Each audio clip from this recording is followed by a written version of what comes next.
They are monotheists. They believe that there's just one God, and that Jesus is God manifest on earth, and he is your Savior, and you accept him. For redeeming us for sins we never committed.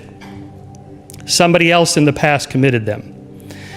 So as I understand this, God sacrifices himself to save us from himself. If that sounds as incomprehensible to you as it does to me, I urge you to vote for our side. Gods are invisible agents who run the world, who control things, who create these patterns, who are these patterns that we use to explain things. All cultures everywhere in the world have created God beliefs. Gods with these intentional, that are intentional agents. So my question tonight is not like in my book, why do so many people believe in God? Here's a theory, which I just outlined for you. But for tonight, I want to ask, what's more likely? That our opponents here happen to pick the right God and the right religion among all the about 10,000 different religions and about 1,000 different gods that humans have constructed socially, anthropologically, psychologically in the last 10,000 years. 10,000 different religions, 1,000 different gods. Our opponents agree with us that 999 of those gods are false gods. They are atheists like we are atheists. What I'm asking you to do is just go one God further with us.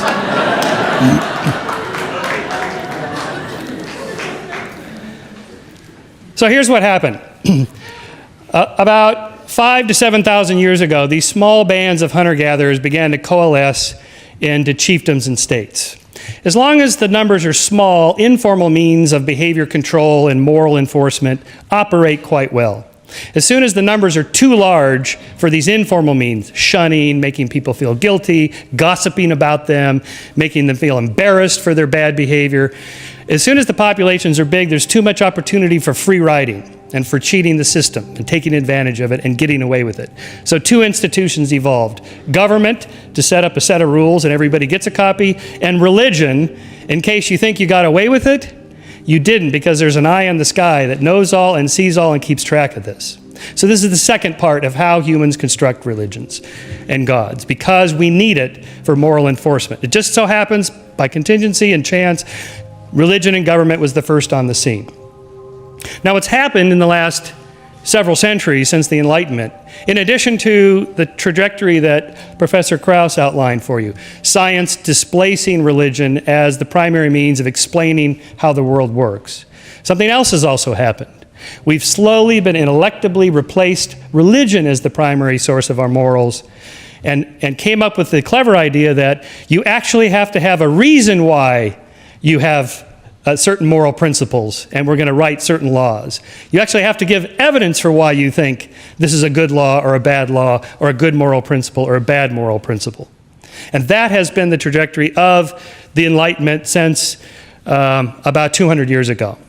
And so again, what's more likely, that one of them happens to be the one true religion and the one true God, and all those others that have been constructed are false gods, or that, as we can clearly see, anthropologically, socially, psychologically, and so on, this is what people do to get along. They construct religions, they construct moral systems, and so on. We now know that we can do this without gods. In fact, we do it quite well without gods.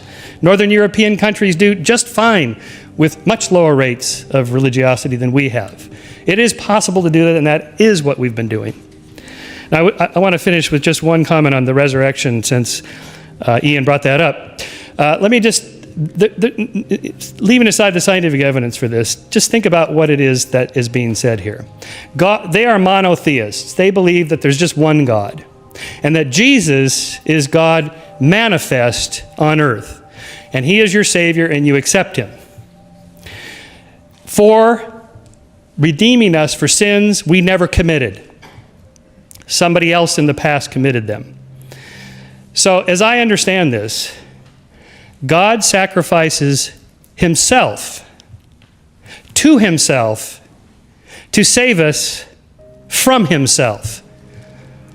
if that sounds as incomprehensible to you as it does to me, I urge you to vote for our side.